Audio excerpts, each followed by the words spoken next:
In the quiet village of Umuofia, where poverty weighed heavier than the sun, lived a young woman named Amora. She had dreams, big dreams of escaping her father's debts and building a life beyond the whispers of the market women. But one decision would shatter it all.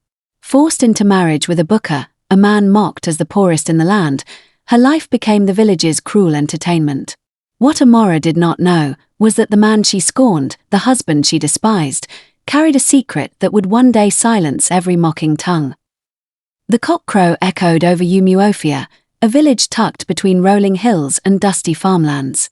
Amora sat by the mud-brick window of her father's hut, her fingers trembling as she folded the same wrapper she had folded thrice that morning. Her heart was heavy, her breath shallow. She had dreamed of escaping Umuofia one day, of schooling in the city, of finding her own path far from the gossiping tongues of villagers who never forgot to remind her of her family's poverty. But all those dreams shattered when Chief Okoro, her father, made an announcement the night before. She was to be married to a booker, the man everyone called the poorest man in Umuofia. Amora had wept until her eyes burned. She had pleaded with her father, knelt before him, clutching his legs like a child begging for mercy. But Chief Okoro's eyes had been cold, his words cutting like a blade. The debts must be paid. Your marriage is the price. You are my daughter, and you will obey me. The sun rose, golden and cruel, as villagers gathered at the compound. Women whispered behind their hands, their laughter sharp and merciless. So the daughter of Chief Okoro, the great man, is marrying a jobless man, one said. Poverty has finished them, another chuckled. Even the children sang a mocking tune, clapping their dusty palms. Amora stood stiffly beside a booker, the groom-to-be, her face turned away. She could not bear to look at him. He wore a plain white shirt, patched at the elbows, and brown trousers frayed at the knees. His head was bowed, but not in shame, rather, in a quiet dignity that unsettled her. He said nothing, even when mocked. No fire, no protest, just silence. As the ceremony proceeded, Amora's throat ached with the words she could not say. She felt betrayed by her father, mocked by her people, and chained to a life she did not choose. A booker reached out his hand when it was time, his palm steady, but Amora hesitated before touching it, her fingers trembling. A storm brewed inside her, fear, anger, shame. That night, when the villagers had returned to their homes and laughter faded into the distance, Amora sat in their small hut, her arms crossed tightly over her chest. A booker worked quietly, arranging the few mats they had. He looked at her once, his eyes soft but unreadable, and said only, "You can rest, Amora. I'll sleep by the door." His voice was calm, his presence unthreatening. Yet Amora's heart burned with resentment. To her, he was not a man but the symbol of her ruined dreams. She turned away, blinking back hot tears. Somewhere outside, the crickets sang, indifferent to her pain. Amora lay awake for a long time that night, staring at the thatched roof, wondering how her life had unraveled so quickly. She did not yet know that the man beside her, mocked as poor and jobless, carried a secret that would one day shatter her bitterness and test the very core of her heart. By morning, the whispers had turned into open ridicule. Everywhere Amora walked, she heard laughter trailing her steps. Women at the stream shook their heads with mock sympathy but could not hide their smirks. "Amora, the flower of Umuofia, is now plucking weeds with a booker," one of them said, sending a ripple of laughter through the group. Children sang their mock songs in the market square. Amora married a poor man. Now she grinds beans in an old pan. No gold, no bride price to boast. Only shame for her father to toast. Amora's cheeks burned as she tried to walk past, clutching her basket tighter. Beside her, Adiz, her childhood friend, squeezed her arm. "Ignore them, Amora. Their tongues are sharp, but their hearts are empty. You're stronger than this." But Amora didn't feel strong. She felt small, caged, and broken. Her father's debts hung over her like a curse, and a booker's quiet acceptance of mockery only made her angrier. "Why doesn't he fight back?" she muttered under her breath. "Why does he act as though their words mean nothing? Is this the man I'm supposed to respect?" At home, a booker chopped firewood, his shirt soaked with sweat. His movements were steady, unbothered by the gossip outside. When Amora finally snapped, she asked, "Do you not hear them? Do you not care that they mock us every day?" Abuka paused, his axe balanced mid-air.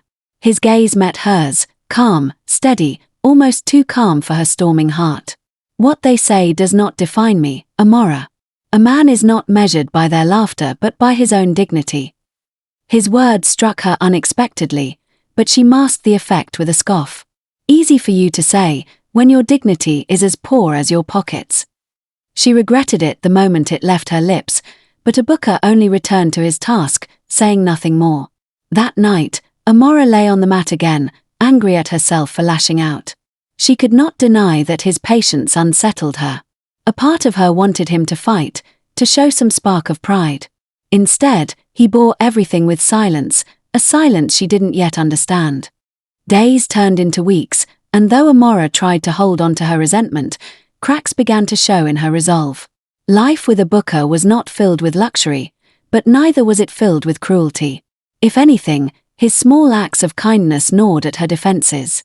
When she fell ill with fever one evening, Abuka stayed awake through the night, cooling her forehead with a damp cloth, fetching herbs from the village healer. When she muttered in half-consciousness, begging to be left alone, he only whispered, "Rest, Amora. I'll carry the burden until you're strong again."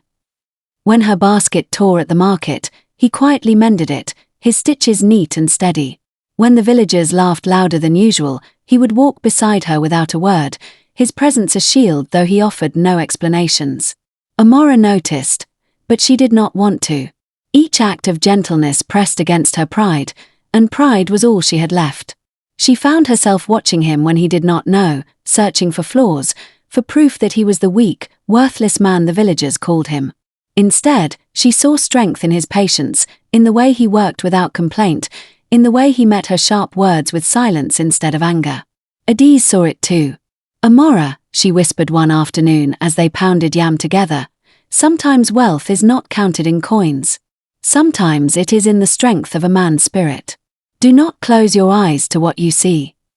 Amora's heart wrestled within her. Could it be that Abuka was more than the poverty that wrapped around him? Or was she simply softening out of exhaustion, tired of fighting a man who refused to fight back? That night, as Abuka quietly placed a bowl of soup before her, Amora's hands trembled.